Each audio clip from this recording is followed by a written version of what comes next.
This is John King. I'm speaking with Harry Mehet. He's the vice president of litigation over at the Liberty Counsel. And I understand that the Liberty Counsel might be getting involved in a case here in Montana revolving around a public school in Gallatin County that wanted to go to see a dinosaur museum.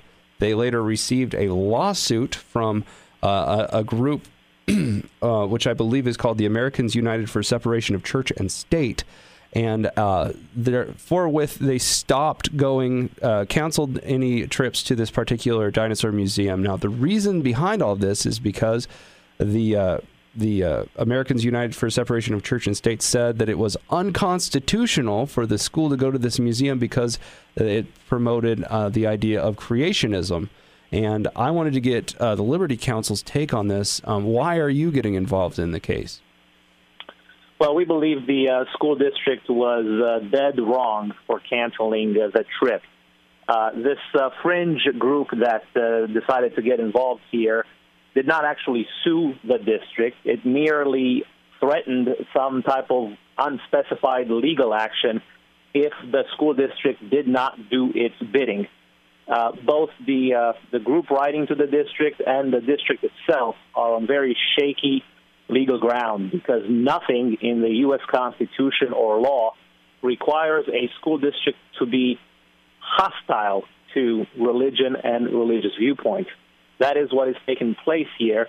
The school district has acted far from neutral with respect to religious viewpoints here, and we got involved to let them know that they were wrong and to ask them to change course immediately.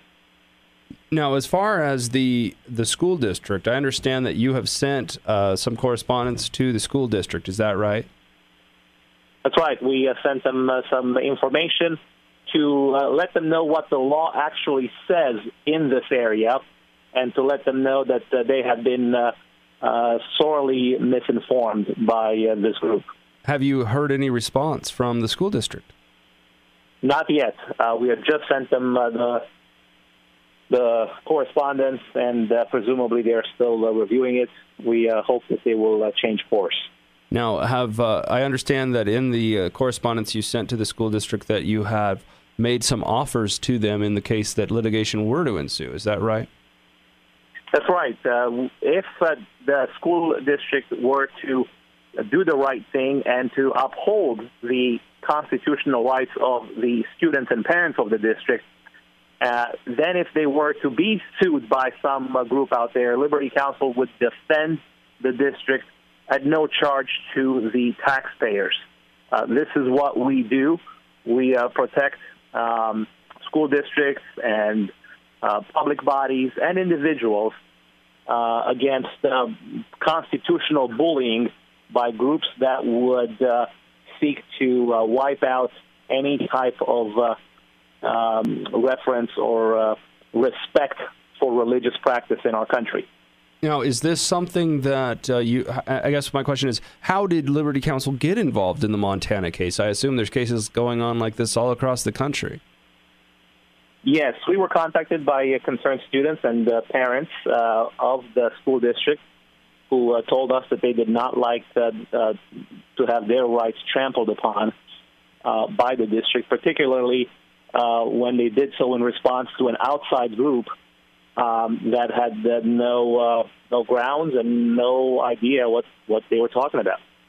I spoke with that group myself, and I don't think that they had a student involved in the school that actually made the complaint either.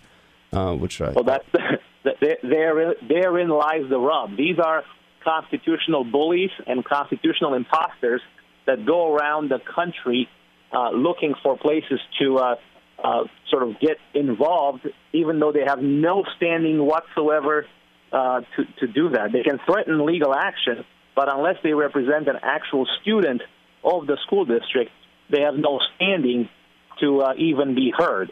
And so that's what makes this situation so unfortunate. The school district didn't have to voluntarily give in and to run roughshod over the rights of its constituents because, this group, this outside group, had no standing to get involved to begin with. Have you been involved in a similar situation in another school district? Or is this the first of its kind with a kind of... Well, we're involved in these types of situations all across the country. The basic constitutional principle here is the same across the board, and that is when a school district allows some type of private expression to take place, it cannot begin to censor what is allowed and what is not allowed. Here, our information tells us that the school already had in place curricula and materials that, for example, talked about the Native American theories of the origins of man. And if that is the case, then for the school to bring the hammer down and sort of squelch any other type of expression or theory, that is censorship, and that is in violation of the First Amendment. All right. Sir, thank you so much for your time. Thank you very much, John. All right. You have a